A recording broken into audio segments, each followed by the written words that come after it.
আসসালামু আলাইকুম। তোমরা ইতিমধ্যে বিইউপির সার্কুলার দেখে ফেলেছো যে বিইউপিতে পরীক্ষার ইতিমধ্যে ডেট দিয়ে দিয়েছে। 24 এবং 25 তারিখে তোমাদের বিইউপির পরীক্ষা অনুষ্ঠিত হবে। এই জন্য সাধারণ জ্ঞানের একটা গোছানো প্রস্তুতি দরকার তোমাদের, এবং সাধারণ জ্ঞানের গোছানো প্রস্তুতির জন্য আমরা কিছু সাজেশন নিয়ে এসেছি এবং পাশাপাশি কিছু বই, যে বইগুলো পড়লে মূলত বিইউপিতে চান্স পাওয়া এবং ওয়েটা সহজ হবে, সেই বইগুলো আজকে তোমাদের মাঝে একটু দেখানোর চেষ্টা করব। পাশাপাশি যে টপিকসগুলো তোমাদের জন্য খুবই ইম্পর্টেন্ট এবং যেগুলো তোমাদের জন্য ইফেক্টিভ হবে সেইগুলো নিয়ে একটু আলোচনা করব। মূলত প্রথমে আমরা একটু দেখে নিব কি কি টপিকস থেকে বারবার প্রশ্ন আসে এবং প্রত্যেক বছর তোমরা জানো যে বিইউপিতে প্রশ্ন রিপিট হয়, প্রত্যেক বছরই প্রশ্ন রিপিট হয় এবং কি কি প্রশ্ন কি কি টপিকস থেকে বারবার প্রশ্ন আসে আমরা সেইগুলো দেখার চেষ্টা করব। প্রথমেই আমরা যদি দেখি,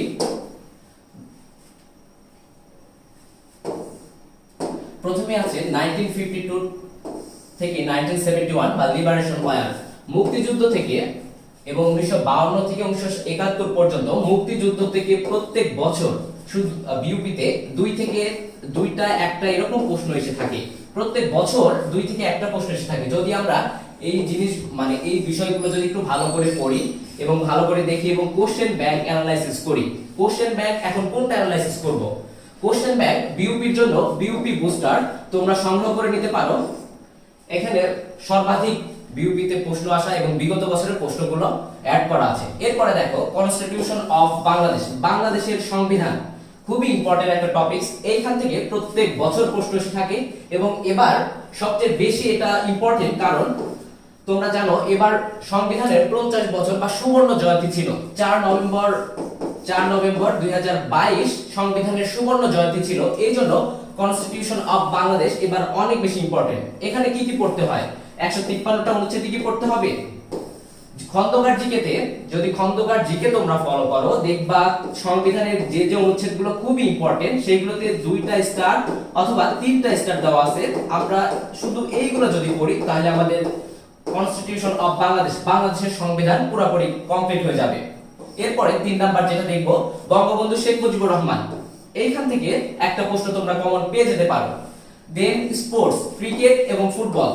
রিসেন্ট কাতার বিশ্বকাপ ছিল, কাতার বিশ্বকাপ আমাদের জন্য অনেক বেশি ইম্পর্টেন্ট এবং ক্রিকেট এবং ফুটবল সম্পর্কে যা রিসেন্ট যে জিনিসগুলো আছে আমরা একটু এইগুলো নখদর করে রাখবো। এটা যদি আমরা খুব রিসেন্ট একটা বই বের করা হয়েছে খন্দকার জিকে ইংলিশ ভার্সন, এখানে রিসেন্ট এই বিষয়গুলো ক্রিকেট এবং ফুটবল সম্পর্কে ডিটেইলস দেওয়া আছে।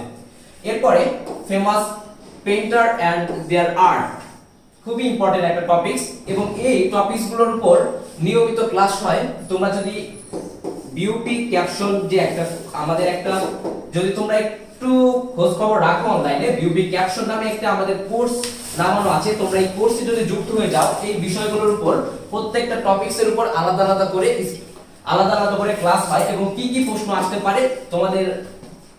এরপরে দেখো মেগা প্রজেক্টটা আমাদের জন্য ইম্পর্টেন্ট। এবার দেখো মেট্রো রেল, এরপরে হচ্ছে বঙ্গবন্ধু টানেল। বাট পদ্মা সেতুটা গত বছর বিভিন্ন পরীক্ষায় চলে এসেছে, বাট এবার মেগা প্রজেক্টের মধ্যে মেট্রো রেল এবং বঙ্গবন্ধু টানেল, এরপরে হচ্ছে পাবনাতে যে নিউক্লিয়ার পাওয়ার পয়েন্ট হচ্ছে, এটা অনেক বেশি ইম্পর্টেন্ট। এটাও তোমরা খন্দকার জিকে যে ইংলিশ ভার্সন যে বইটা আছে সুন্দরভাবে ইংলিশে গোছানো আছে। যেহেতু বিইউপির প্রশ্ন হয় ইংলিশে, এই জন্য ইংলিশে অনেক সুন্দর করে গোছানো আছে। তোমরা বইটা সংগ্রহ করে নিলে আগামী 1 মাস যে তোমাদের সময় আছে, এই সময়ের মধ্যে বইটা কভার করতে পারবা এবং তোমাদের জন্য অনেক বেশি ইফেক্টিভ হবে। এরপরে দেখো recent national affairs of BD. প্রত্যেক বছর বিইউপিতে সাম্প্রতিক বা রিসেন্ট থেকে 3 থেকে 4 থেকে 5টা প্রশ্ন চলে আসে, 3 থেকে 4টাও চলে আসে। 3 থেকে 4টা, 4 থেকে 5টা প্রশ্নগুলো কিন্তু সংখ্যায় অনেক কম না। বিশ্ববিদ্যালয় ভর্তির জন্য 4 থেকে 5টা প্রশ্ন যদি তোমার হয়ে যায় এই রিসেন্ট থেকে, এবং যদি তোমরা খন্দকার জিকেতেই সেটা পেয়ে যাও, তাহলে তো আমাদের জন্য চান্স পাওয়া অনেক বেশি সহজ হয়ে যাবে। এরপরে কারেন্সি এবং ক্যাপিটাল, এগুলো মুখস্থ করে নিতে হবে। আমি আবারও বলছি, তোমরা যদি Khondokar GK English version collect করে না থাকো তাহলে অতি দ্রুত কালেক্ট করে নাও, কারণ তোমাদের হাতে সময় অনেক কম। তোমরা এটা স্ক্রিনশট নিয়ে নিতে পারো কিংবা তোমরা এটা লিখে নিতে পারো, খাতায় টুকে নিতে পারো। এরপরে আর কয়েকটা যেগুলো থেকে প্রশ্ন প্রত্যেক বছর আসে এবং আসার মতো,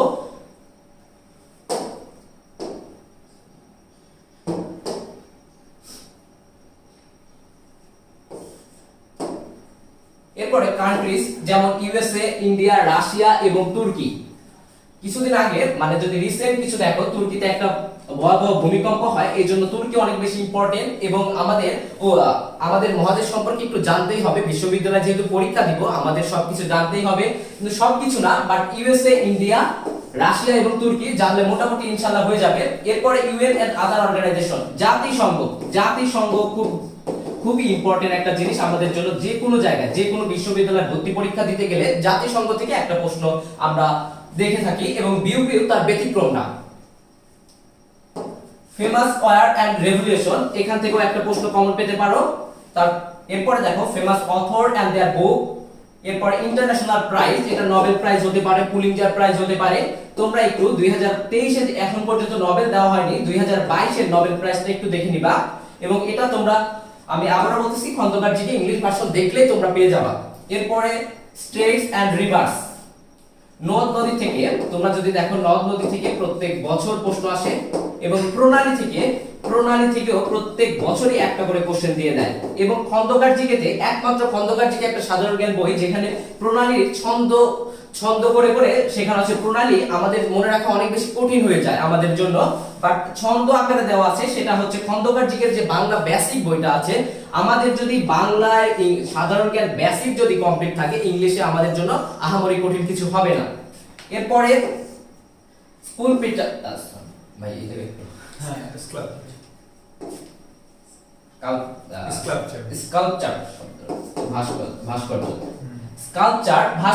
ভাস্কর্য থেকে যেগুলো আমাদের যদি বিউপিতে পরীক্ষা দাও, ঢাকার মধ্যে কি কি ভাস্কর্য আছে, জাহাঙ্গীরনগর বিশ্ববিদ্যালয়ে কি কি আছে, ঢাকা ইউনিভার্সিটিতে কি কি আছে, যেমন হচ্ছে এইগুলো আমাদেরকে জানতে হবে। এরপরে নিউজপেপার এন্ড নিউজ এজেন্সি এবং রিসেন্ট ইন্টারন্যাশনাল অ্যাফেয়ার্স, সাম্প্রতিক আমাদের সামনে চলে আসতেছে, সেটা হচ্ছে রিসেন্ট ইন্টারন্যাশনাল অ্যাফেয়ার্স, যেমন রাশিয়ার যে যুদ্ধ কিংবা তুর্কিতে যে ভয়াবহ ভূমিকম্প, এইগুলো সম্পর্কে আমাদের খন্দকার জিকেতে ইংলিশ ভার্সনে এখানে সম্পূর্ণ দেওয়া আছে। আমরা বইটা কালেক্ট করে নিলে আমাদের এই বিউপিতে যে ভর্তি যাত্রা, এটা আমাদের জন্য সহজ হয়ে যাবে।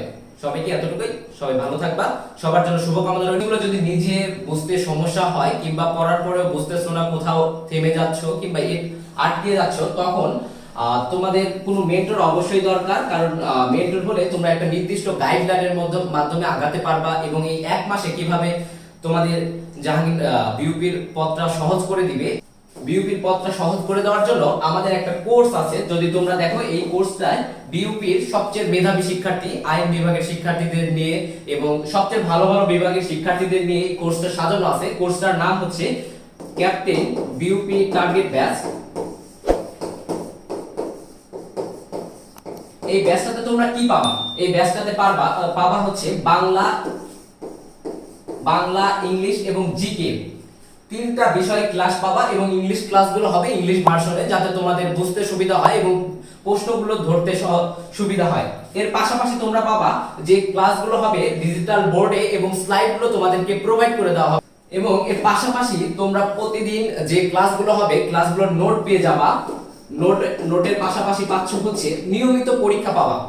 বিউপি স্ট্যান্ডার্ড যে প্রশ্নগুলো হয় এবং কিভাবে প্রশ্নগুলো হয়, সেই প্রশ্নগুলো তোমরা পাবা এবং পরীক্ষা দিতে পারবা, নিয়মিত পরীক্ষা দিতে পারবা এবং নিজেকে যাচাই করতে পারবা যে তোমার অবস্থান কোথায় এবং তোমাকে কি পরিমাণ পরিশ্রম করতে হবে এই এক মাস। এই নোট এবং আমাদের যে কোর্সের যে নোটগুলো, দেন পাশাপাশি যে এক্সামগুলো পাচ্ছ এবং যে পরীক্ষাগুলো দিবা এবং নোটগুলো, এইগুলো যদি তোমরা ফলো করে থাকো, ইনশাআল্লাহ তোমাদের এই পথ সহজ হবে এবং ঠিক এক মাস পরে তোমরা তোমাদের গলায় বিউপির যে আইডি কার্ড আছে, এটা তোমরা দেখতে পাবা।